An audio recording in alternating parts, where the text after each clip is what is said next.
Bismillahirrahmanirrahim. Assalamualaikum warahmatullahi wabarakatuh. Waalaikumsalam warahmatullahi wabarakatuh. Alhamdulillahi rabbil alamin. Wassalatu wassalamu ala asrafil anbiya'i wal mursalin wa ala alihi wa sahbihi wa man tabi'ahum bi ihsanin ila yaumiddin. Amma ba'du, kita panjatkan puja dan puji syukur kita kepada Allah Subhanahu wa taala yang telah memberikan kita berbagai macam nikmat, di antaranya nikmat sehat, kesempatan, hidayah berserta taufiknya, sehingga pada sore hari ini kita bisa kembali duduk di salah satu majelis ilmu, dan kita berharap kepada Allah Subhanahu wa taala apa yang kita pelajari pada sore kali ini bisa menambah keimanan kita atau bisa menambah ketaatan kita kepada Allah Subhanahu wa taala, serta sebagai bekal kita kelak menghadap Allah Subhanahu wa taala. Salawat serta salam selalu tercurahkan ke baginda Nabi besar kita Nabi Muhammad sallallahu alaihi wasallam, para keluarganya, sahabatnya, dan para pengikutnya yang senantiasa mengikuti tuntunan beliau hingga akhir nanti. InsyaAllah pada sore hari ini kita akan mengambil tema dampak buruk dari dosa. Apa? Dampak buruk dari dosa. Apakah dosa memiliki dampak? Memiliki atau tidak memiliki? Pasti memiliki dampak. Apakah kita merasakan dampak dosa tersebut? Pasti kita akan merasakan. Sepanjang waktu kita akan merasakan kalau kita melakukan dosa. Bahkan kata Imam Ibnul Qayyim rahimahullahu ta'ala, apa kata beliau? Tidaklah terjadi sesuatu kerusakan. Apa? Tidaklah terjadi kerusakan, musibah, melainkan disebabkan karena apa? Dosa. Apa? Disebabkan karena dosa. Kita ulang. Imam Ibnu Qayyim rahimahullah, beliau mengatakan tidaklah terjadi sesuatu musibah atau tidaklah terjadi keburukan, baik yang ada di laut maupun ada yang di bumi, melainkan itu penyebabnya adalah apa? Dosa dan maksiat. Allah Subhanahu wa taala berfirman di dalam surat Ar-Rum ayat berapa? Ayat 41. Allah Subhanahu wa taala berfirman, "Zaharal fasadul bil barri wal bahr bima kasabat aydin nas." Telah nampak, kata Allah Subhanahu wa taala, terjadinya musibah, terjadinya kerusakan fil barri. Apa itu fil barri? Daratan. Kata Allah Subhanahu wa taala, tidaklah terjadi musibah, keburukan di laut maupun di darat, itu semua penyebabnya adalah tangan-tangan manusia. Disebabkan kenapa? Dosa manusia. Kita pernah lihat baik secara nyata maupun di TV ataupun di sosial media terjadi gunung meletus, terjadi apalagi banjir bandang, terjadi tsunami, terjadi apa lagi? Gempa bumi, terus longsor, apa lagi? Angin puting beliung.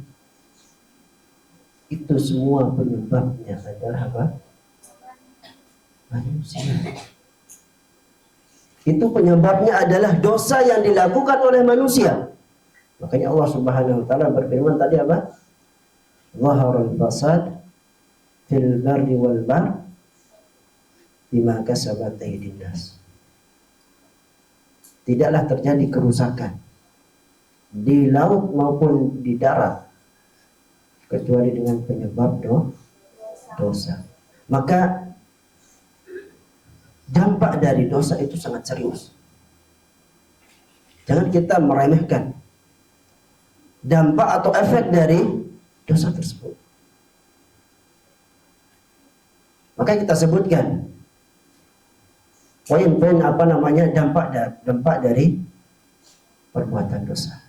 Ini jangan kita meremehkan dampak dari dosa. Kita akan merasakan dampaknya di dunia, bahkan sampai kapan? Di akhirat. Dampak di dunia apa? Yang tadi, sakit misalkan, kemudian banjir yang sudah kita sebutkan tadi. Itu dampak di dunia.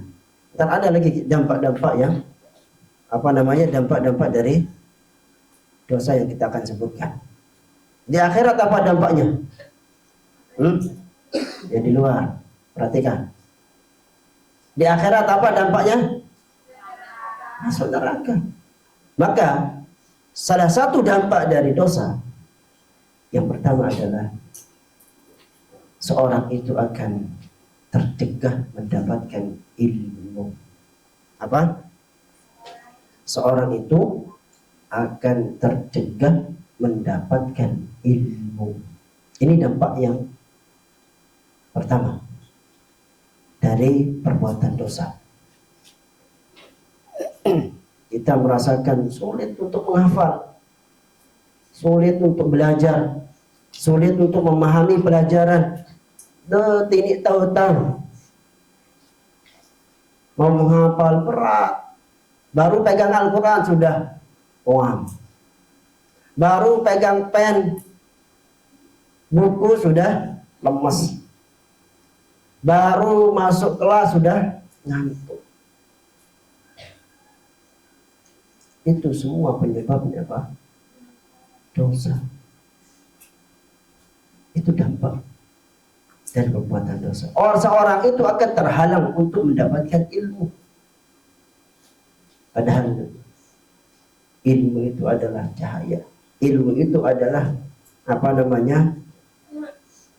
cahaya hati penerang. Dengan ilmu kita bisa mengetahui mana yang baik, mana yang buruk, mana yang dilarang oleh Allah, kemudian mana yang diwajibkan oleh Allah. Ini yang pertama, dampak dari dosa apa? Seorang itu terhalang dari mendapatkan ilmu. Imam Syafi'i rahimahullah ta'ala, orang yang terkenal dengan hafalan yang kuat. Beliau kalau dibacakan itu langsung hafal. Misalkan dibacakan ini, beliau sudah hafal langsung. Kita bisa baru kita bacakan berapa baris hafal? Tidak bisa. Tapi kalau Imam Syafi'i dibacakan langsung hafal. Suatu saat beliau rahimahullah ta'ala itu mengadu kepada gurunya Imam Waqi' rahimahullah karena buruk hafalannya. Apa kata beliau? Saqautu ilal Waqi' an hifzi. Saya mengeluhkan hafalanku kepada guruku Imam Waqi'. Kemudian Imam Syafi'i rahimahullah dinasihatkan oleh gurunya. Apa kata beliau? Fa'arsadani ila tarkil ma'asi. Maka guruku mengatakan, berikan nasihat apa? Untuk meninggalkan maksiat. Maka jangan heran kita ini nggak bisa belajar, nggak bisa paham ilmu nahu misalkan, nggak bisa paham bahasa Arab misalkan. Sudah 6 tahun, sudah 3 tahun, 5 tahun, 4 tahun belum bisa baca kitab, belum bisa memahami pelajaran. Coba kita introspeksi diri. Mungkin itu penyebabnya adalah dosa yang kita lakukan. Bertahun-tahun kita duduk di majelis ilmu, di pondok pesantren dengan berbagai macam pelajaran, tapi nggak bisa, mentok nggak bisa. Mungkin itu sebabnya adalah maksiat. Makanya Imam Syafi'i rahimahullah taala, tatkala hafalannya agak rusak, mungkin ada yang lupa mungkin, maka beliau dinasihatkan oleh gurunya untuk meninggalkan maksiat. Contoh apa maksiat? Berhubungan dengan lawan jenis, tidak ada ikatan yang halal, alias pacaran. Ini penyebab kita ini tidak akan mendapatkan sebuah ilmu. Jangan harap kita akan mendapatkan sebuah ilmu apabila kita melakukan kemaksiatan. Walaupun kita duduk bertahun-tahun, tapi kita melakukan maksiat terus rutin. Pondok lancar, maksiat lancar, enggak bakalan kita mendapatkan sebuah ilmu. Ini harus kita tanamkan di hati kita, bahwasannya maksiat itu akan menjauhkan seorang dari ilmu dan ilmu.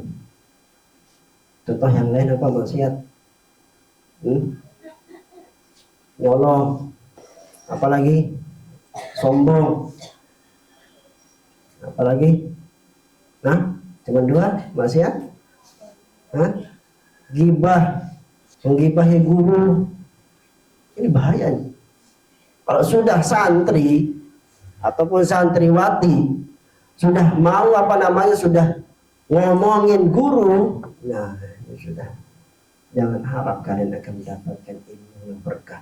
Yang merasa, yang pernah ngomongin guru, mungkin di dalam hatinya ada rasa kesan. Namanya manusia pasti ada kesan. Apakah tapi layak kita kesan kepada seorang guru yang setiap detik mengawasi kita, mendidik kita? Mustahil seorang guru itu benci, mustahil. Ini tanamkan di hati kalian. Mustahil seorang guru itu benci kepada muridnya, itu mustahil. Marahnya seorang guru itu kebaikan untuk kita. Maka kita harus bersabar. Kita harus berhusnuzan kepada guru. Nggak mungkin kalau kita baik itu guru itu marah, nggak mungkin, mustahil. Kalau kita benar, kalau kita baik, nggak buat kegaduhan, nggak mungkin seorang guru itu akan marah.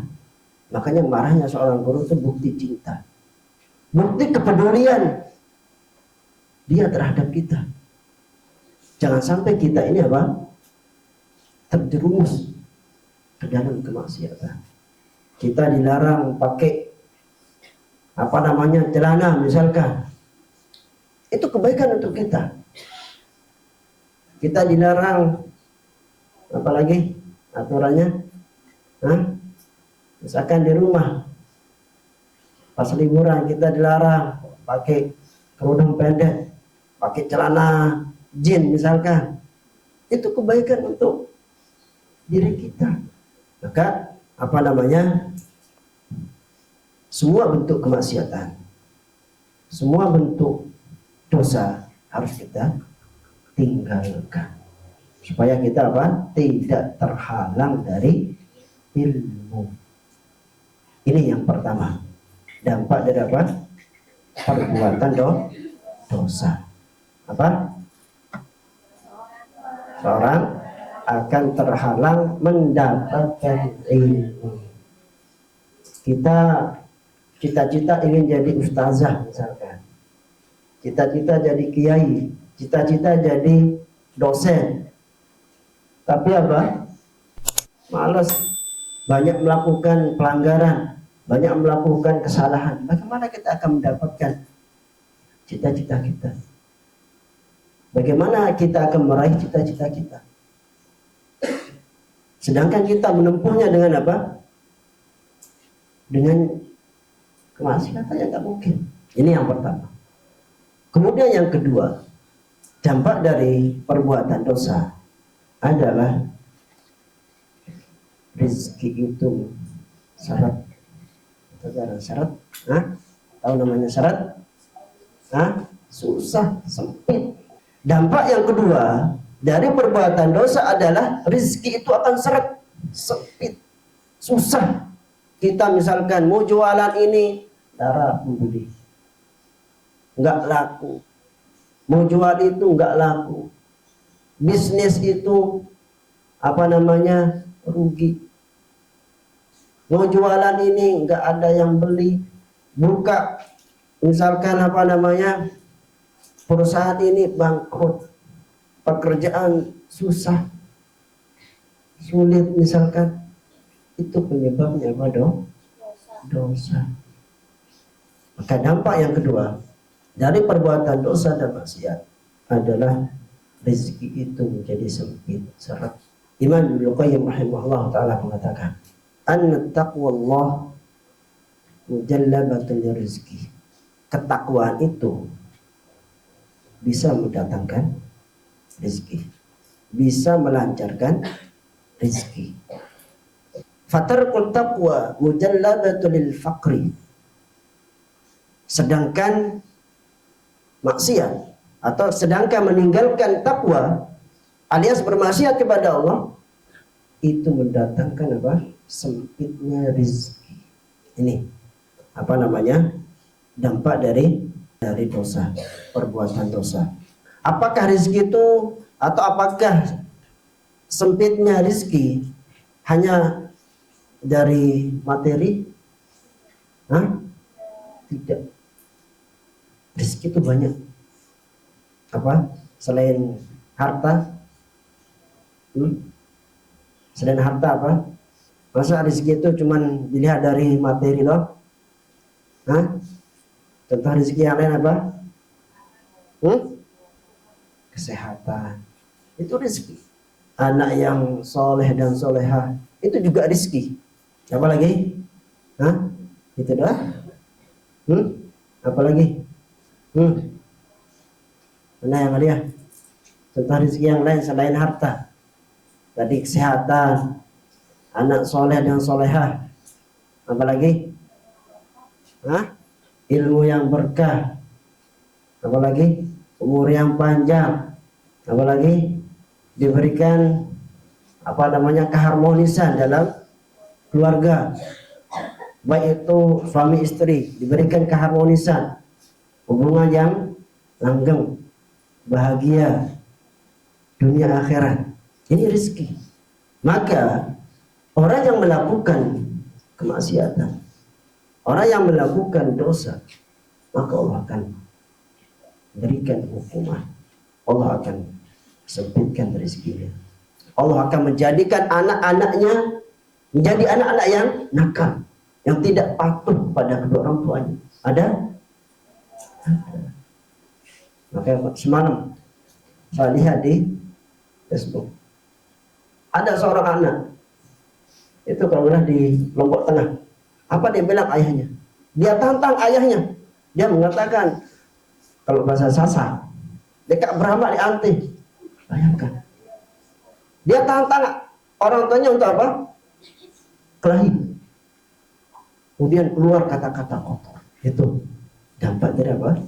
Akan dijadikan anak-anak mereka itu menjadi anak-anak yang nakal, durhaka. Karena anak itu adalah rezeki pemberian dari Allah Subhanahu wa taala. Ini yang berapa?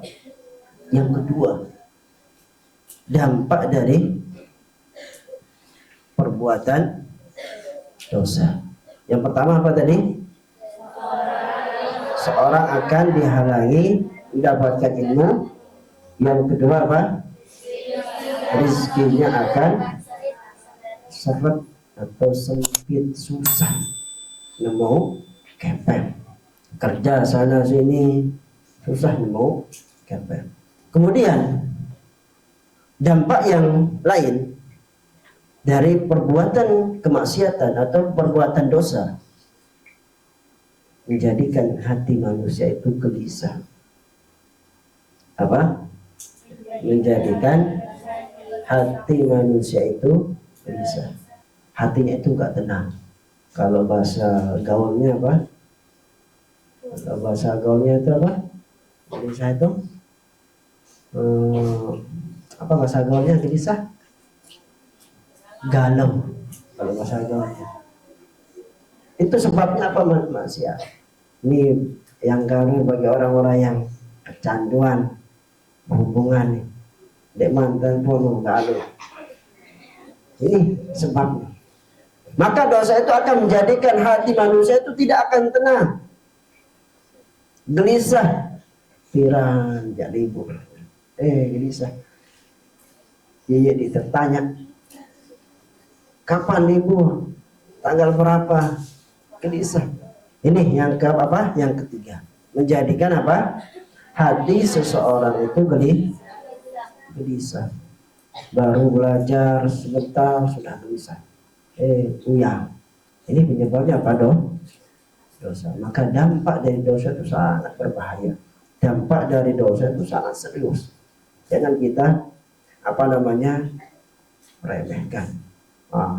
Dosa apa? Gawe kulit foto, ngizin. Jangan kita aman. Walaupun kita berada di pondok pesantren, jangan mengharap kita ini sudah aman dari dosa. Pasti ada peluang-peluang melakukan dosa, pasti banyak. Jangan merasa aman kalau sudah di pondok pesantren. Peluang-peluang untuk melakukan dosa itu pasti ada. Celah-celah untuk melakukan kesalahan itu masih ada. Walaupun kita berada di pondok pesantren. Di tanah haram aja banyak yang nyuri. Walaupun di tanah haram. Walaupun di Masjidil Haram langsung banyak yang maling. Maka banyak terjadi tasnya hilang, diambil. Itu pernah di Masjidil Haram. Makanya peluang untuk kita berbuat dosa itu masih banyak.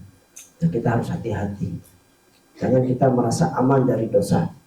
Tetap kita waspada. Kita tetap minta pertolongan kepada Allah Subhanahu wa taala dari dari dosa. Ini yang ketiga, dampak atau efek dari perbuatan dosa itu membuat hati manusia itu menjadi gelisah. Kemudian dampak dari perbuatan dosa membuat manusia itu menjadi lemah.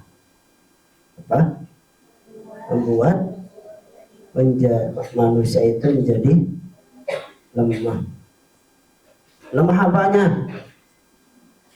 Hatinya dan badannya. Kalau hati sudah terpenuhi dengan dosa, badan ini akan lemah. Mau pegang Al-Quran aja nggak bisa. Mau bangun sholat subuh berat, lemah. Mau apalagi sholat berjamaah di masjid sudah lemah. Karena apa? Hatinya sudah terpenuhi dengan dosa. Makanya sebab dosa itu apa? Melemahkan hati dan badan. Makanya kalau kita terasa malas, kalau merasa lelah, misalkan berat untuk melakukan sebuah ibadah, itu pasti karena dosa. Bukan kita nggak mampu, itu penyebabnya adalah dosa. Maka kita harus sering-sering mengintrospeksi diri, mengkoreksi diri. Tatkala kita mendapatkan diri kita, kok saya ini berat ya untuk mengaji. Coba lihat, mungkin saya ada dosa. Saya ini kok berat ya untuk merojaah. Coba lihat introspeksi diri, mungkin ada kesalahan yang kita lakukan. Ini yang keberapa? Yang keberapa? Yang keempat, menjadikan apa? Manusia itu hatinya lemah dan badannya. Beliau mengatakan si annal ma'asi tuhinul qalba wal badan.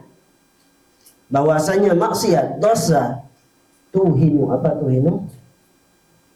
Dhaif, lemah. Melemahkan hati dan badan. Kemudian dampak dari perbuatan dosa atau maksiat menjadikan hubungan manusia itu tidak harmonis. Apa? Menjadikan hubungan manusia itu tidak harmonis. Hubungan ini banyak. Bukan hubungan antara suami istri, bukan. Keluarga, antara saudara, antara guru sama murid, kiai sama santrinya, suami sama istri, anak sama orang tua, pemimpin sama rakyatnya. Maka tidak akan harmonis, tidak akan baik-baik. Makanya banyak kita dengar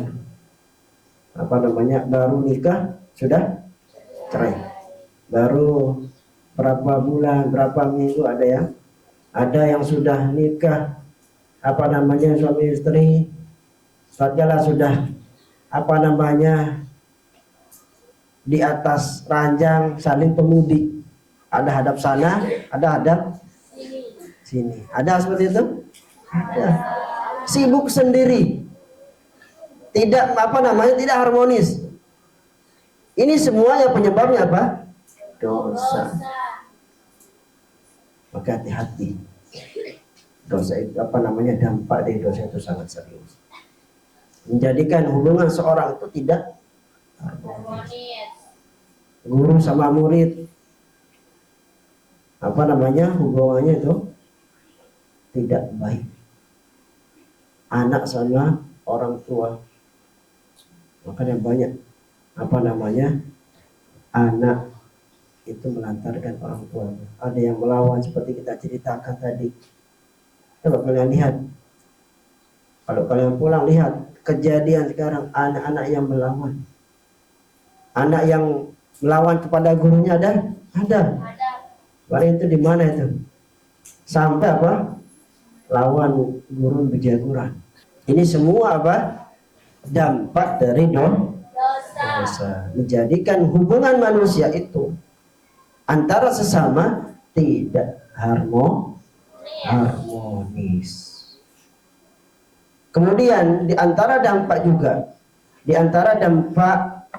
dosa atau perbuatan dosa, tercegahnya melakukan ketaatan. Tercegahnya melakukan ketaatan kepada Allah Subhanahu wa ta'ala. Berat melakukan ibadah. Mau pegang Al-Quran aja sudah berat, apalagi mau membacanya. Bahkan kita baru baca satu muka sudah malah baca 10 juz. Padahal baru satu muka. Bahkan baru kita baca satu baris dari ayat-ayat Al-Quran sudah mual. Pernah? Itu penyebabnya semua karena dosa. Dosa menghalangi seseorang melakukan ketaatan kepada Allah Subhanahu wa ta'ala. Tidak mau ngaji, tidak mau sholat, tidak mau puasa, tidak mau sholat tarawih. Ada yang nggak sholat tarawih? Ada. Banyak atau sedikit? Banyak. Bahkan baru dapat 2 rakaat sudah loilah marak nepunggo gabah tidak. Ada yang nggak puasa? Ada. Ini semua karena dosa yang dilakukan. Kemudian di antara dampak dari perbuatan dosa menjadikan manusia itu menjadi hina. Apa? Menjadikan manusia itu menjadi hina. Orang yang mencuri kemudian ditangkap, terhormat apa enggak? Hah? Enggak mungkin terhormat. Bahkan banyak mendapatkan apa? Celaan, cibiran. Bahkan kata-kata kotor dari masyarakat. Orang yang berzina terhormat. Orang yang minum minuman keras terhormat? Enggak terhormat.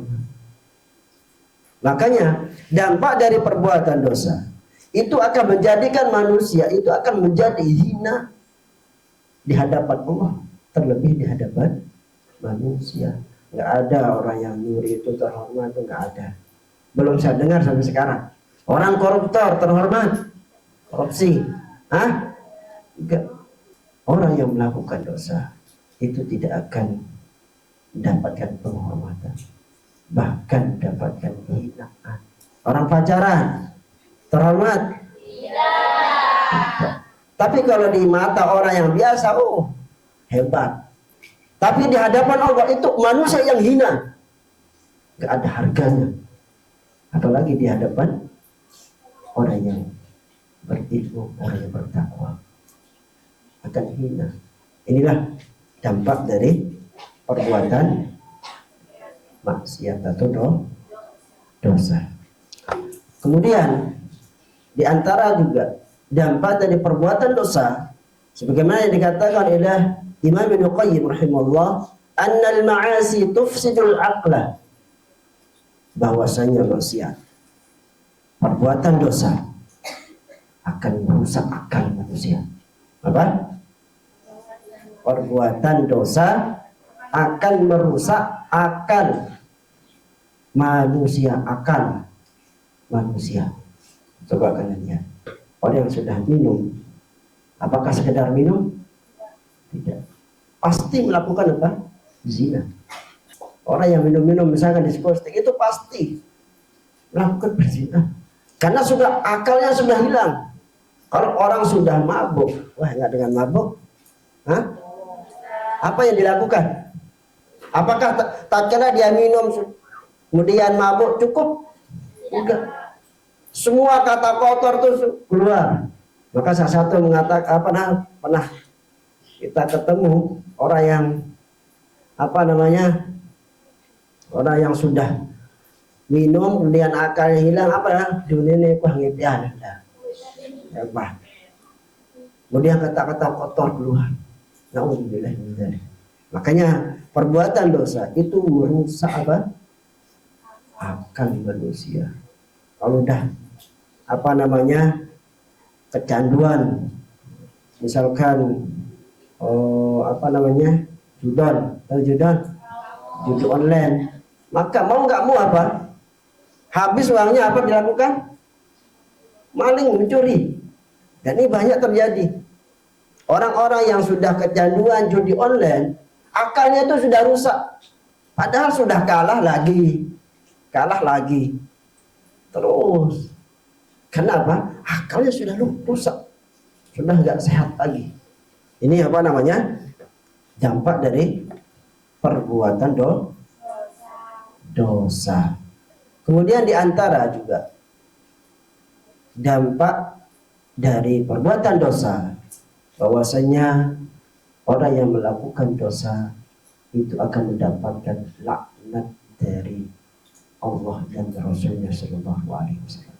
Contoh orang yang dilaknat oleh Allah dan Rasulnya apa? Orang yang makan riba, sebagaimana yang